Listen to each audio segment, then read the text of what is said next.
अंतर्राष्ट्रीय बौद्ध सम्मेलन का आयोजन उमरी कटंगी में संपन्न। डॉक्टर भीमराव अंबेडकर ने 14 अक्टूबर 1556 को दीक्षा भूमि नागपुर में अपने हजारों कार्यकर्ताओं के साथ बौद्ध धर्म अपनाकर हम सबको बौद्धिस्ट बनाया है। कार्यक्रम में विशेष अतिथि गगन मलिक फाउंडेशन एवं सीने स्टार गगन मलिक जी बौद्ध श्रामणियों का आगमन हुआ। साथ ही सुश्री सीमा समृद्धि कुशवाहा जी अधिवक्ता सर्वोच्च न्यायालय इंडिया नई दिल्ली एवं पूजनीय भदंत सुरेश ससाई जी का आगमन हुआ। गगन मलिक ने बौद्ध धर्म के प्रचार के साथ साथ सभी को संगठित रहने एवं बौद्ध धर्म की राह पर चलने के लिए प्रेरित किया।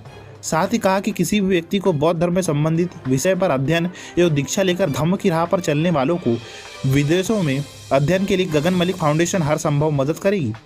सर्वोच्च न्यायालय की अधिवक्ता सुश्री सीमा समृद्धि कुशवाहा जी, जिन्होंने निर्भया केस एवं हाथरस केस की पैरवी की, जिन्होंने संविधान का हवाला देकर कहा कि कैसे महिलाओं को संविधान में अधिकार दिए गए हैं।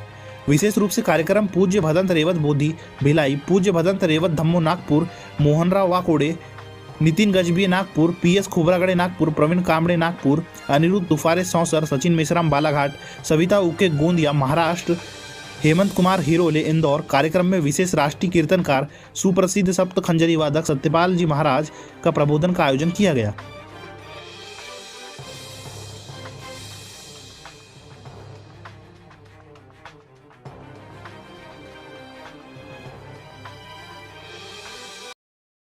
बौद्ध मैत्री सम्मेलन का आप उमरी में आज आगाज हुआ और जिस तरह से इतने बड़े कार्यक्रम में आपकी उपस्थिति हुई, आज बहुत बड़ा गौरवान्वित जिला महसूस कर रहा है।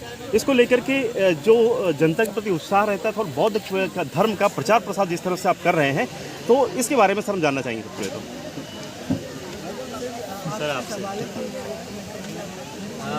हमारे लिए भी एक बहुत बड़े ऑनर की बात है, गर्व की बात है कि आज हम आपके ज़िले में आए हैं और लोगों का बहुत सारा प्यार मिला है। जो बुद्ध का धम्म है वो मैत्री, करुणा और शांति का संदेश देता है। आज लटरी परिषद दी गई यहाँ पर, सबने अपने विचार सामने रखे। मुझे ऐसा लगता है कि ये आगाज़ है एक नई धम्म क्रांति का, जो बाबा साहब का सपना पूरा करने में हमारी मदद करेगी। जो सपना उनका था बौद्धमय भारत का, उसे पूरा करने के लिए हम सभी एक साथ जुड़े हैं और उम्मीद करता हूं कि आने वाले समय में ये जो धम्म चक्र प्रवर्तन दिन हम मनाते हैं, उसमें बढ़ोतरी दिन ब दिन होती चली जाएगी। आप देख ही रहे हैं जिस तरीके से जनता हमारे साथ है, जैसे उन्होंने वादा किया है, एक बदलाव जरूर आएगा और बौद्धमय भारत जरूर। सर, जैसे कि आज आप यहाँ पहुँचे हैं और साथ में एक चीज़ और हमें प्रसन्नता हुई देखते हुए कि आप गौतम बुद्ध की प्रतिमा यहाँ पर वितरित की जा रही है, तो इसके पीछे क्या है, खास उद्देश्य क्या है? कहते हैं ना कि सम्राट अशोक के पद चिन्हों पर चलकर उन्होंने 84,000 स्तूप बनाए थे। तो मैं सम्राट तो नहीं हूँ, लेकिन कोशिश कर सकते हैं कि 84,000 मूर्तियाँ जो हैं पूरे भारत में वितरित की जाएं। और ये मूर्ति वितरित करना हमारा आखिरी लक्ष्य नहीं, पहला कदम है। जो आखिरी लक्ष्य है वो धम्म को घर घर पहुंचाना है, लेकिन जहां बुद्ध जाएंगे वहां धम्म अवश्य ही पहुंचेगा। और इसलिए हम बुद्ध की प्रतिमाएं विहारों के लिए, घर की प्रैक्टिस के लिए, मेडिटेशन के लिए हर अलग अलग साइजेस में पूरे भारत में वितरित कर रहे हैं। और हमारी ये बहुत बड़ी कोशिश है, जब हम बुद्ध मूर्ति जो कि थाईलैंड से आई हैं और उसका वितरण हम करते हैं तो बहुत सारे लोग जुड़ते हैं। तो ये मुझे लगा कि ये भी एक बहुत अच्छा तरीका है लोगों को जोड़ने का और जो बुद्ध का धम्म है उन तक पहुंचाने का। वही कोशिश है ये बुद्ध की मूर्ति वितरित करने का। सर, एक चीज़ और पूछना चाहेंगे आपसे कि गगन मलिक फाउंडेशन जिस तरह से धर्म के प्रचार प्रसार के साथ साथ देश विदेशों में इस धर्म को और साथ में एकजुटता लाने के लिए प्रयास कर रहा है, तो इसमें और आप क्या क्या इसमें और कोशिश कर रहे हैं? इसमें बहुत सारी चीज़ें जो हमें करनी है। सबसे पहले ये हमें जानना होगा कि बुद्धिस्ट पॉपुलेशन भारत में केवल 1% है, क्योंकि बुद्ध भारत के बेटे थे। तो कहीं ना कहीं कोई ना कोई कारण है। तो सबसे पहले हम पहला काम समाज को जोड़ने का कर रहे हैं। दूसरा, जितने भी बुद्धिस्ट राष्ट्र हैं, जैसे थाईलैंड है या जापान है या श्रीलंका है या कंबोडिया है या म्यांमार है, ये इतने बुद्धिस्ट राष्ट्रों के साथ कोलैबोरेशन कर कर उनके साथ, उनके संघ के साथ ये प्लानिंग की जा रही है ताकि किस तरीके से वो हमारा साथ दें, ताकि धर्म का प्रचार प्रसार भारत में बहुत अच्छे तरीके से हो। स्किल डेवलपमेंट प्रोग्राम की भी कोशिश कर रहे हैं। एक वहाँ भिक्खु संघ भी हम बनाने की कोशिश कर रहे हैं जिसकी हम एफिलिएशन इंटरनेशनली करा सकें। इस तरह के बहुत सारे कार्य किए जा रहे हैं। कोशिश ये भी है कि जो भिक्षु वृद्ध हैं या नन्स जो वृद्ध हैं उनके लिए एक ओल्ड एज होम भी बनाया जाए ताकि उनका वहाँ पर ख्याल रखा जाए। ऐसे इस तरह के बहुत सारे कार्य जो है गगन मलिक फाउंडेशन कर रही है और एजुकेशन की फील्ड में भी कर रही है। पूरी कोशिश है, आने वाले समय में आप देखेंगे कि हम एक स्कूल भी खोल रहे हैं। Thank you very much sir.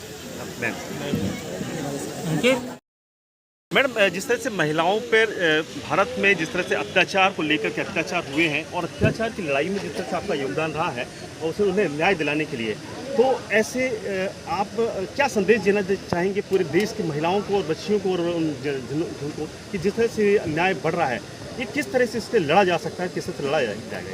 देखिए, महिलाओं को संदेश देने के बजाय मुझे ऐसा महसूस हुआ काम करते वक्त कि पुरुषों को संदेश देना ज़्यादा जरूरी है। क्योंकि किसी घर की बेटी अगर बाहर कोई वर्क करने निकल रही है और उसके साथ क्राइम हो रहा है या उसकी फैमिली के अंदर किसी फीमेल को मॉलेस्ट किया जा रहा है, तो वो करने वाला कौन है? उसकी टीचिंग, उसकी अपब्रिंगिंग प्रॉपर हो, उसको सेंसिटिव बनाया जाना ज़्यादा ज़रूरी है। निर्भया की अगर बात करें तो निर्भया पढ़ी लिखी, इंटेलिजेंट थी, देहरादून से अप डाउन करती थी, दिल्ली में एक BPO सेक्टर में काम करती थी, खुद अर्न करके अपनी स्टडी करती थी। यहाँ तक कोई इशू नहीं था, एम्पावर्ड थी, डेयरिंग थी, बट किसने क्राइम किया और वो क्यों किया, उनका माइंडसेट क्या है, उस पर हमें वर्क करने की ज़्यादा ज़रूरत है। तो सबसे ज़्यादा ज़रूरी कि जो हमारी स्कूलिंग है, जो हमारी बच्चों की अपब्रिंगिंग है, उनको सेंसिटिव बनाया जाए। पैट्रियार्किकल माइंडसेट की जो सोसाइटी जिसे गवर्न हो रही है, उसमें बुद्ध की फ़िलॉसफी के बिना मुझे नहीं लगता है कि ये चीज़ असंभव है।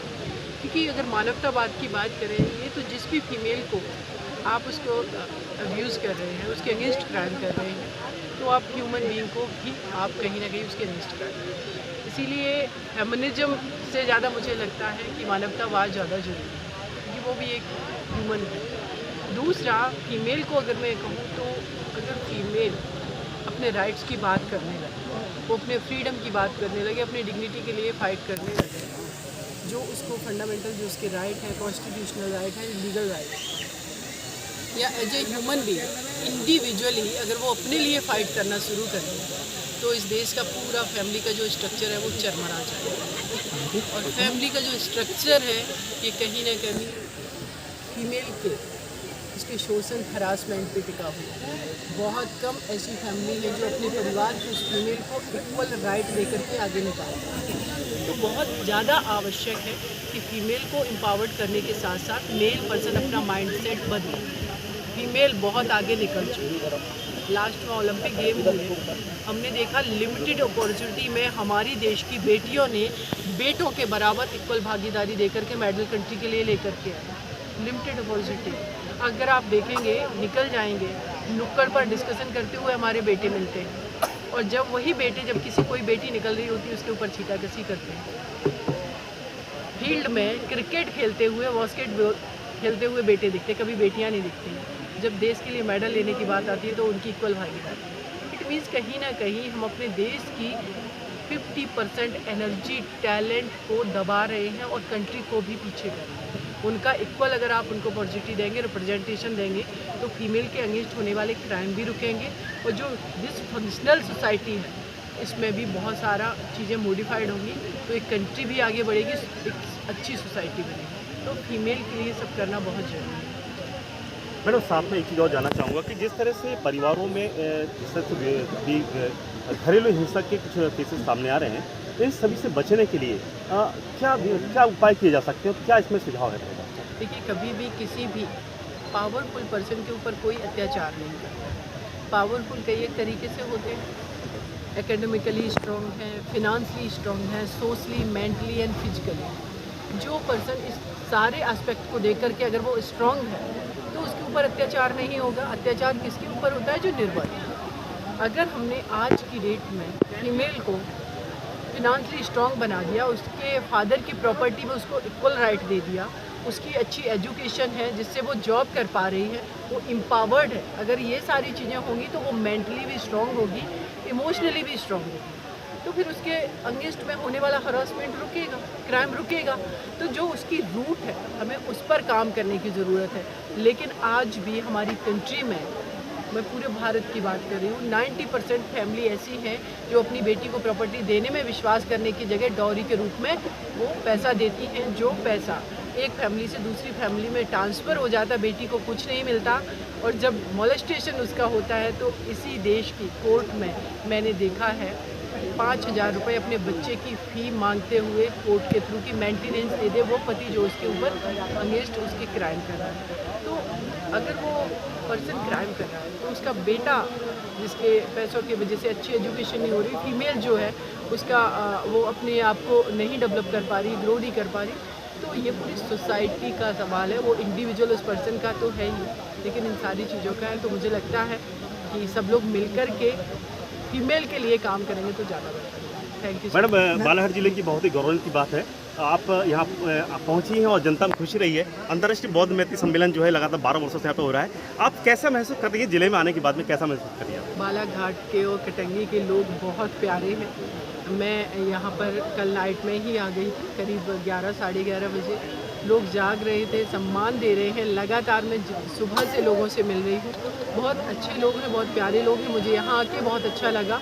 और ये बहुत अच्छी बात है कि साथ में जो है मलिक सर भी हैं, क्योंकि बौद्ध धर्म का प्रचार प्रसार भी कर रहे हैं। और जैसे उन्होंने प्रण लिया है कि 2023 में वो 10 लाख पीपल्स को सबको धर्म दीक्षा दिलवाने वाले हैं। तो ये बहुत अच्छी बात है, क्योंकि जो धर्म शांति की बात कर रहा है, जो धर्म मानवता की बात कर रहा है, समानता की बात कर रहा है, इसका एक्सपेंशन होना